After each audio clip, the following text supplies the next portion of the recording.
Iran, I'm not asking you for like military secrets here, but can you share? Know I would be so unwise. Unless you want to give them.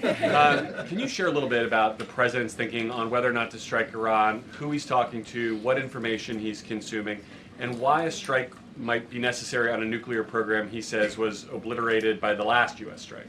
Well, there's many reasons and arguments that one could make for a strike against Iran. The president had a very successful operation as commander-in-chief with Operation Midnight Hammer, as you know, as you just said, totally obliterated Iran's nuclear facilities. The president has always been very clear, though, with respect to Iran or any country around the world, diplomacy is always his first option, and Iran would be very wise to make a deal with President Trump and with this administration. He's talking to many people. Of course, his national security team, first and foremost, and you know who the members of that team are.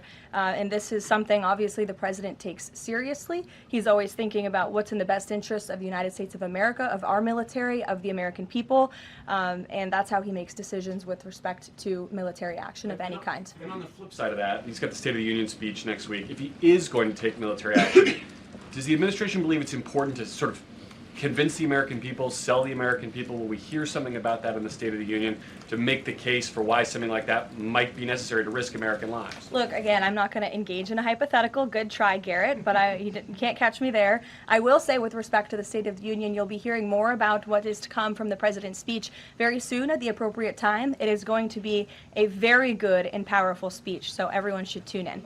The president seeing enough progress in the Iran talks to let negotiations go a little further. I mean, where do things stand after yesterday's talks? I think you heard from the administration and the State Department yesterday that there was a little bit of progress made, but we're still very far apart on some issues. I believe the Iranians are expected to come back to us with some more detail in the next couple of weeks, and so the president will continue to watch how this plays out.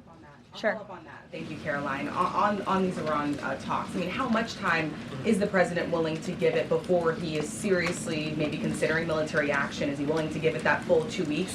And has he given the Iranian officials a deadline on when he wants to see a deal? It's a fair question, Rachel, but I'm not going to set deadlines on behalf of the President of the United States from up.